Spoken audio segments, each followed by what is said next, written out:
It started with a knock on the door. Not the kind you'd expect on a quiet Wednesday evening, especially not when the sun had already set and the street was silent. I was in the kitchen, rinsing off the dinner plates, when the sound echoed through the house, sharp, impatient. Sarah was upstairs in the shower, her footsteps padding softly above me. I dried my hands on a dish towel, tossed it on the counter, and headed for the front door. Maybe it was one of the neighbors, or a delivery mix-up. When I opened the door, though, it wasn't anyone I knew. It was a guy in mid-30s, scruffy beard, hoodie zipped up to his neck. He had this look on his face, half defiant, half sorry.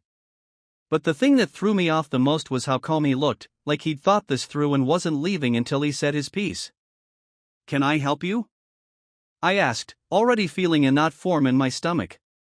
He took a deep breath and ran a hand through his hair, like he was gearing up for something. Then he just said it, straight out. "I'm here about your wife." My pulse quickened. "What about her?" "We've been seeing each other." Everything froze. For a second, I wasn't even sure I'd heard him right. The words didn't make sense. It felt like someone had flipped the world upside down, and my brain was still trying to catch up. I must have stood there, staring at him like an idiot, because he repeated himself, slower this time, as if that would help it sink in. "She didn't tell you, did she?" "No. Of course she didn't." The knot in my stomach turned into a solid lump, and my legs felt like they might give out. My hand tightened around the doorframe, as if holding onto it would keep me from spiraling out of control. But my head was already spinning. This wasn't happening. This wasn't real. "What the hell are you talking about?" I finally managed to say, my voice rough, like it belonged to someone else. "She's been with me," the guy continued, his tone maddeningly calm. "For a few months now. I thought you should know." For a moment, the world tilted on its axis, and I felt like I was watching myself from outside my own body. My heart slammed in my chest, every beat ringing in my ears. There was no way this could be happening. I stared at him, his face unflinching, waiting for the punchline. But there wasn't one. He wasn't here to apologize or explain. He was just here to drop a bomb and walk away. "Why are you telling me this?" I asked, my voice shaking with the fury building inside me. "You come to my door, tell me this, why?" He shrugged, like it didn't even matter. "I found out she was married. I didn't know at first. But when I did, I figured you deserved to know." I stood there, dumbfounded. My mouth went dry. My mind raced through 1,000 questions, none of which I could form into words. The air around me felt thick, suffocating. A few months? All this time, while I was living my life, she was what, sneaking around with this guy? Coming home and lying to my face? The betrayal hit me all at once, like a fist to the gut. Before I could respond, the guy glanced behind me, toward the stairs, and nodded. "She's upstairs, right? Maybe now's a good time to talk to her." I didn't even see him leave. My hand had clenched so tightly around the doorframe that my knuckles ached. I couldn't breathe, couldn't think. Upstairs. She was right upstairs, washing off the day in the shower, like it was just another Wednesday. But it wasn't. Not anymore. I closed the door and stood there, staring at it, as if expecting him to knock again and say it was all a joke. But the silence felt heavier now. My heart was pounding so hard I could hear it in my ears. There was no going back from this. I needed to get my head straight. The kitchen light buzzed softly behind me, but I couldn't focus on anything. She was upstairs, completely unaware of the storm she'd set off in me. Every step toward those stairs felt like dragging my feet through wet cement. I wasn't even sure what I was going to do when I got up there, but I knew I had to see her. I had to see if she'd lie to my face again. The water was still running in the bathroom. I stood outside the door, staring at the closed handle, listening to the faint sound of her humming. It was so casual. So normal. And it made my blood boil. I wanted to burst in and rip the curtain down, demand answers, make her say it. But part of me wasn't ready for that yet. I opened the door quietly and stepped inside. The mirror was fogged up, the air warm and filled with the scent of her shampoo. Her phone was on the counter, face down, charging. It felt wrong, standing there like some kind of creep in my own house. But nothing about this situation was right anymore. I picked up her phone. My thumb hovered over the screen for a second, hesitating. There it was, her whole life. Everything she hadn't told me, right there in my hand. I wasn't going to find some incriminating text I didn't need to. That guy's face was burned into my brain. Still, I unlocked it. There were no shocking messages. No missed calls from unknown numbers. But then, in her gallery, tucked between a picture of our dog and a photo from work, was a selfie of her and him. His arm wrapped around her like they belonged together, and the grin on her face was the same one she used to give me. It hit like a punch. My heart sank, but my hand stayed steady. I felt hollow, like I was watching this happen to someone else. The water turned off. The shower curtain slid open.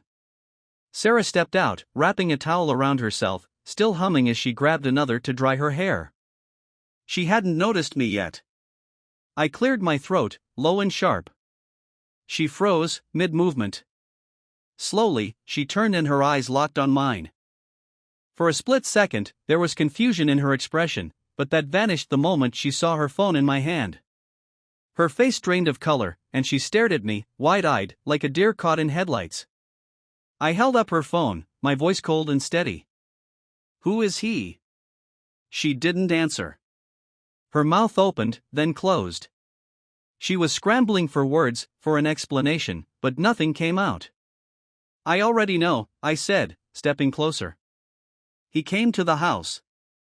Told me everything." Her eyes flicked to the door, like she could run out of there if she needed to. The silence stretched between us. I could see the gears turning in her head, trying to figure out what to say that wouldn't make this worse.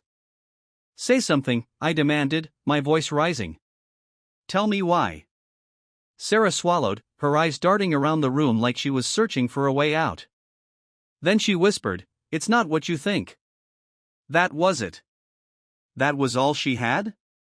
I felt a surge of anger, white-hot and blinding. I slammed her phone down on the counter, making her jump.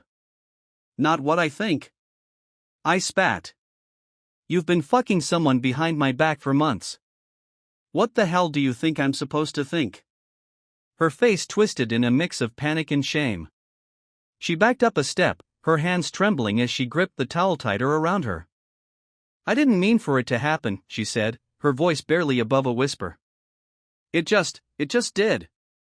I stared at her, my chest heaving, trying to keep myself from exploding right there. "What does that even mean? You didn't mean for it to happen? What, you tripped and fell into his bed?" Tears welled up in her eyes, but I wasn't buying it. "Not anymore. I never wanted to hurt you," she choked out. "I love you, I do, but things between us." "Don't," I cut her off, my voice cold as ice. "Don't you dare try to blame this on us." She flinched, tears streaming down her face now. "It wasn't about you," she said, her voice shaky. "It wasn't." "Then what the hell was it about?" I yelled. "Because it sure as hell wasn't about love or respect or anything a marriage is supposed to be." She opened her mouth to speak, but I didn't want to hear it. I was done with excuses. Done with her trying to paint herself as the victim. Her mouth hung open, like she was still trying to figure out what to say. There was a flicker of desperation in her eyes, and I knew she was going to keep scrambling for some excuse. Some pathetic attempt to justify what she'd done. "Look, it wasn't serious," she stammered. "It didn't mean anything. I swear. It's over. I ended it." I almost laughed at that. "Over? You ended it? So that's supposed to fix everything, huh? You're going to act like it never happened because you ended it?" I was breathing hard now, the words flying out faster than I could think. "You expect me to just forget that you've been sneaking around behind my back for months?" "I never wanted it to get this far," she said, her voice shaking, still clinging to that damn towel like it was going to protect her. It was a mistake. I don't even know why I did it. That's your answer? I stepped closer, closing the gap between us. You don't know why you did it? You don't accidentally cheat on someone for months, Sarah. You don't accidentally lie to their face every single day. Her back was against the sink now. She wasn't looking at me anymore, her eyes were fixed on the floor. But I wasn't going to let her off that easy. I wanted to hear it from her. I wanted her to say what she did and feel the weight of it, instead of hiding behind half-assed excuses. Tell me, I demanded. Why him? Why'd you pick him out of everyone? She stayed quiet, her hands twisting the towel tighter. For a second, I thought maybe she wasn't going to answer. But then she took a shaky breath and whispered, he made me feel different. I blinked. Different? She nodded, tears running down her cheeks now. I know it sounds stupid, but I felt like I was losing myself in our marriage. I wasn't the person I used to be. He paid attention to me, made me feel wanted. I don't know. It just happened. I could feel my blood boiling again, my fists clenching at my sides. So, I didn't make you feel wanted enough? That's it? She shook her head quickly. No, that's not what I meant. You're a great husband. Shut up, I snapped, cutting her off.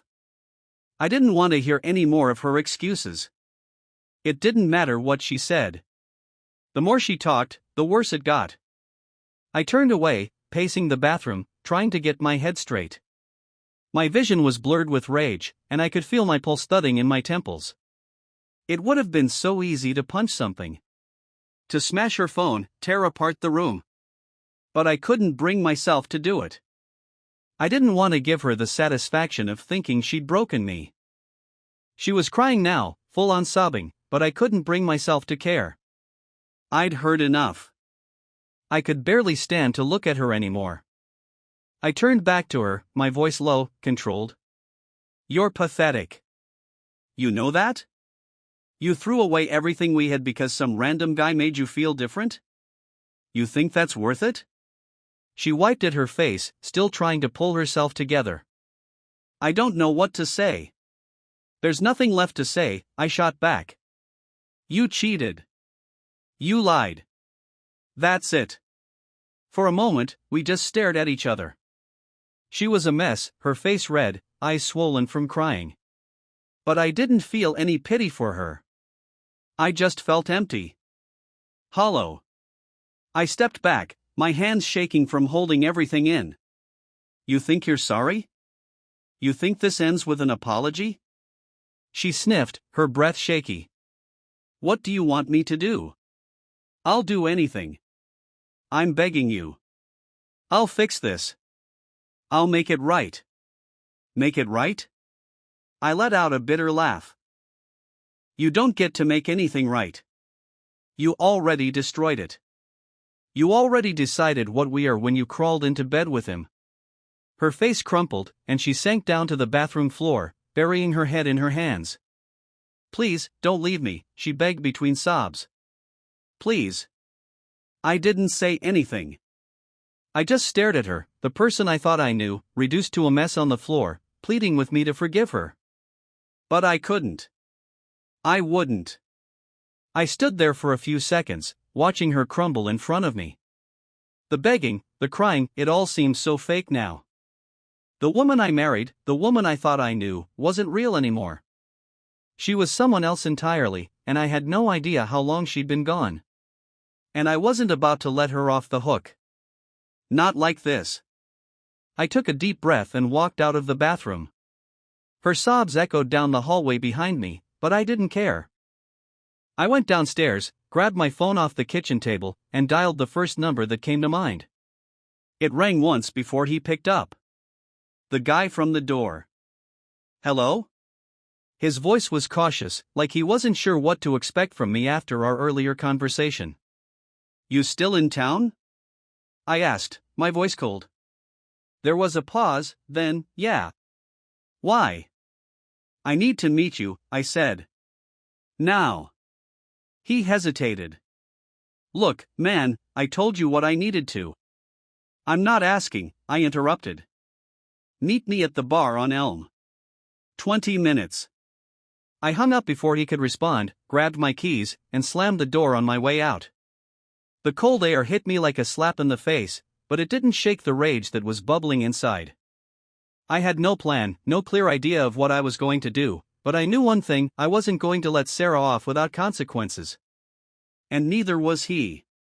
The bar was nearly empty when I walked in. Dim lighting, old music playing from a jukebox in the corner. Perfect. The bartender glanced up from his phone as I took a seat at the counter, but I didn't bother ordering anything. I wasn't there to drink. A few minutes later, the guy walked in. He spotted me immediately, his posture tense as he walked over.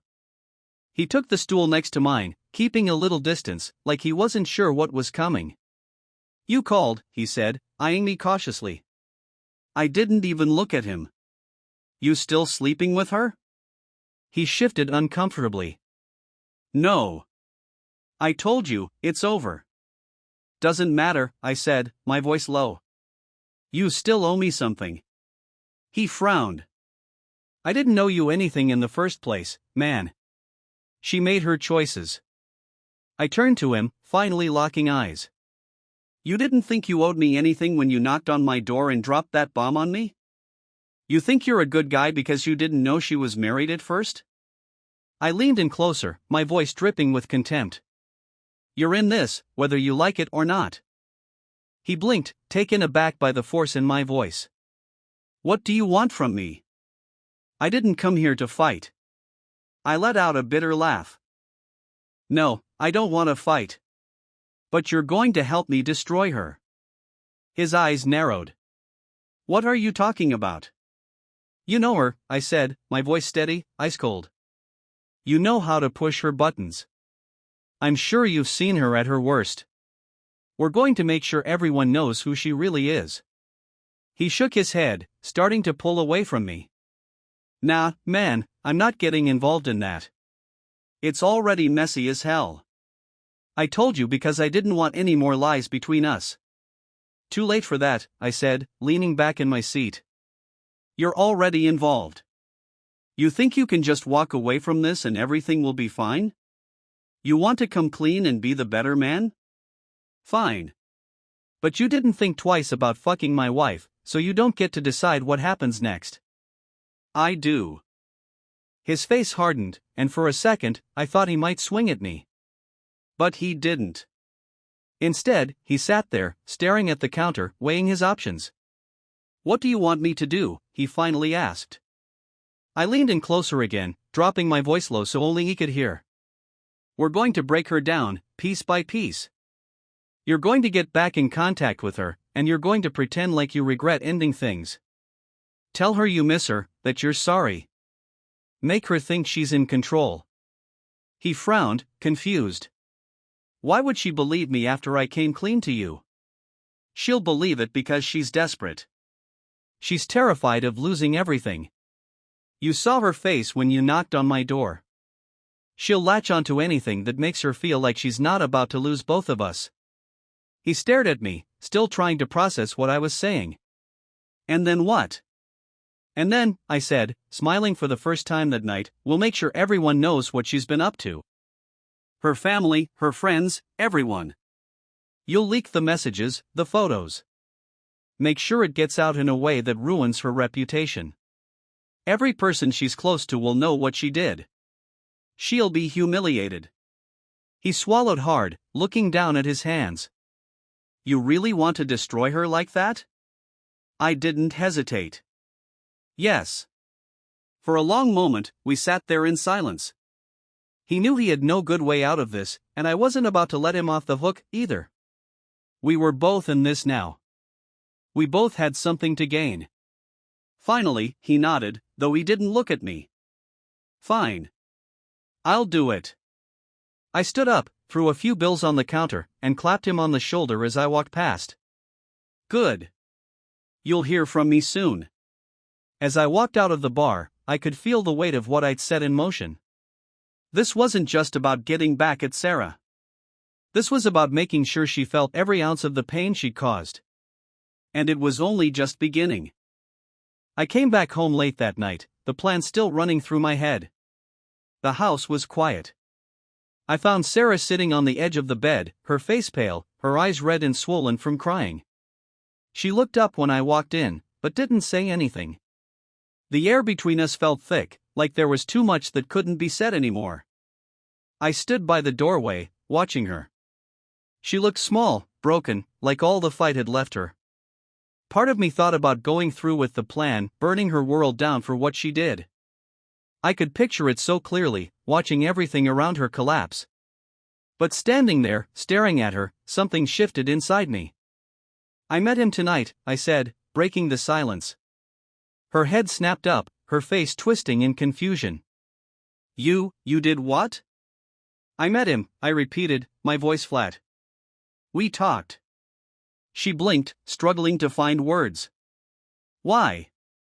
Why would you?" "I needed to hear it from him," I interrupted. "I needed to know why you picked him. Why you risked everything." Her lip trembled. "And what did he say?" "Doesn't matter what he said," I replied. "I already know why. You told me enough." She lowered her gaze, silent. The shame was written all over her face, and for the first time, I could tell she wasn't going to fight anymore. No more excuses, no more lies. I sat down in the chair across from her, feeling the weight of everything we had once shared crashing down around us. "I'm not going to drag this out any longer. I need you to tell me the truth. No more bullshit." She swallowed, nodding, but didn't look up. "Okay. Did you love him?" The question hung in the air, sharp and painful. I wasn't sure I wanted to hear the answer, but I had to ask. I had to know if I'd been completely erased from her heart. Sarah wiped her eyes with the back of her hand. "No," she said, her voice barely above a whisper. "It wasn't like that. I didn't love him. I was just lost." "Lost?" I leaned forward, trying to stay calm. "What does that even mean?" She took a deep breath, trying to pull herself together. "I don't know how to explain it. I just felt trapped. Stuck in this life that didn't feel like mine anymore. And when he came along, he made me feel free for a little while. Like I could escape everything that was weighing me down." "Everything that was weighing you down?" I asked, my voice laced with disbelief. "And what about me? What about us? You didn't think about how this would destroy me?" "I thought about it," she said quickly. "Every time I saw you, I hated myself for it. I knew I was wrong. I knew it would hurt you, but I didn't stop. I couldn't. I was selfish." The anger in me flared again, but I forced myself to stay calm. "So what now? You want me to forgive you? Pretend like nothing happened?" She shook her head, finally meeting my eyes. "I don't expect you to forgive me. I don't even deserve it." For a long time, neither of us spoke. I could feel the weight of her words sinking in, but they didn't bring me the clarity I thought they would. All the questions I had, why she did it, what she felt, they didn't matter anymore. Nothing could undo what she had done. The betrayal had cut too deep, and no amount of apologies could stitch it back together. "I don't know if I can stay with you," I said quietly, the words hanging heavy between us. "I don't know if I can ever look at you the same way again." Tears spilled down her cheeks again, but this time, I didn't feel the same rage. Just exhaustion. "I understand," she whispered. "I'll do whatever you need. If you want me to go, I'll go." I looked at her, really looked at her, and for the first time in weeks, I didn't feel like hitting something, or shouting, or tearing her apart with words. I just felt tired. Tired of being angry. Tired of feeling betrayed. Tired of the whole damn mess. "Part of me wants to make you suffer for what you did," I admitted, my voice raw. "To tear you down, humiliate you, make you feel as worthless as you made me feel." She didn't flinch, didn't even react. Just nodded. "But what's the point?" I continued. I could burn everything to the ground, and it still wouldn't change what you did. It wouldn't fix anything. It wouldn't take away the pain. Her shoulders shook, and she let out a small sob, covering her face with her hands. I let her cry this time. Let her feel the full weight of everything she'd caused. I can't forgive you right now, I said, standing up. Maybe I never will. But I'm not going to spend the rest of my life dragging this around, either. I'm done with this mess. I'm done with you. She looked up at me, eyes wide and red. What do you mean? I mean it's over, I said, the words feeling final as they left my mouth. We're done. Her face crumpled, and she let out a soft wail, but I didn't look back. I turned and walked out of the room, my heart heavy but certain. I didn't have all the answers. I didn't know what would come next. But I knew this much: this chapter of my life was over. And for the first time in a long time, I could breathe again. The next morning, I woke up on the couch. My back was stiff, and the blanket I'd pulled over myself had slipped to the floor sometime during the night. For a moment, I just lay there, staring at the ceiling, letting the events of the night before settle in.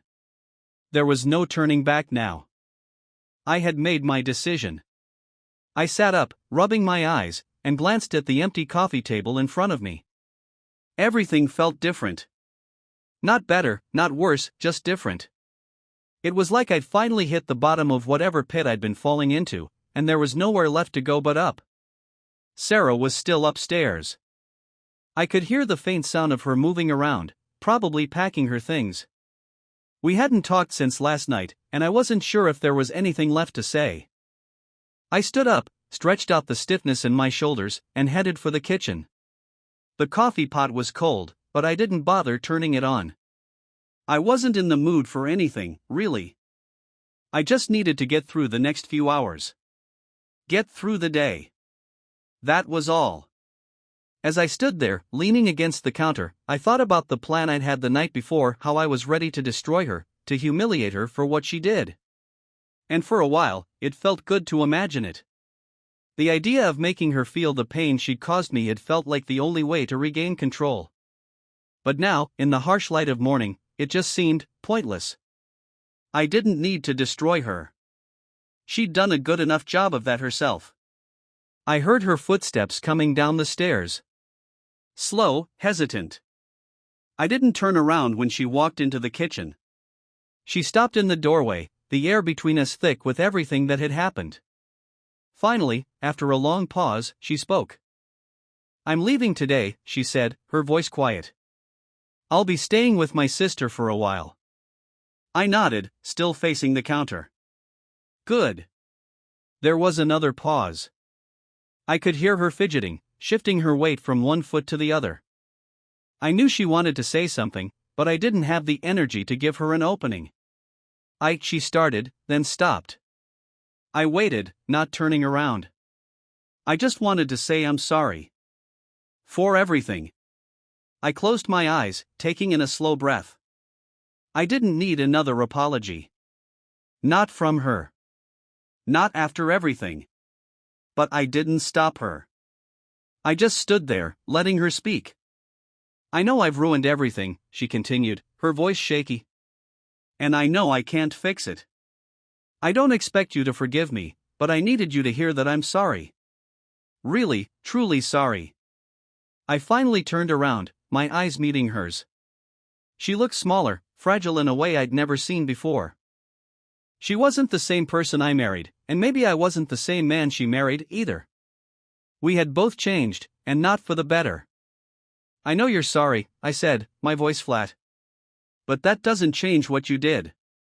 She nodded, tears welling up in her eyes again, but she didn't argue. She just accepted it. Maybe for the first time, she really understood what she'd done. There was no going back from this. I won't fight you on the divorce, she said softly, wiping at her eyes. I'll make it as easy as possible. I owe you that much. I'm glad to hear that, I replied. But that's not why I'm doing this. I'm not interested in dragging this out, Sarah. I just want it over. She sniffed, looking down at her feet. Yeah. Me too. For a long moment, we stood there in silence. There wasn't anything else to say. The damage was done, and we both knew it. I watched as she turned and walked toward the front door, her bags already packed and waiting. She paused, her hand on the knob, and looked back at me one last time. "I really did love you, you know," she whispered, barely loud enough for me to hear. I didn't respond. I just stared at her, feeling nothing. No anger, no sadness, no pity. Just nothing. She gave a small nod, as if she understood, and then she was gone. I stood there for a long time after she left, staring at the empty space where she'd been. The house felt quieter now. Too quiet. But in that silence, I felt a strange sense of peace. Like I was finally free of something that had been weighing me down for months, maybe even years. I'd spent so much time trying to figure out what went wrong, what I could have done differently. But none of that mattered anymore. It was over. The marriage, the lies, the anger, it was all behind me now. I didn't feel the urge to seek revenge anymore. There was no point in dragging this out or making her life hell. The truth was, she'd already lost everything that mattered. And I didn't need to do anything to make that worse. As I stood there, I realized something. The part of me that wanted revenge was the part of me that was still holding on to her. Letting go meant accepting that she wasn't worth the energy, the hate, or the pain anymore. She wasn't worth anything to me anymore. So that's what I did. I let it go. What came next? I wasn't sure. But I knew one thing for certain: I was done with Sarah, and I was ready to move on. Ready to figure out what life looked like without her. And for the first time in what felt like forever, I felt like I could breathe.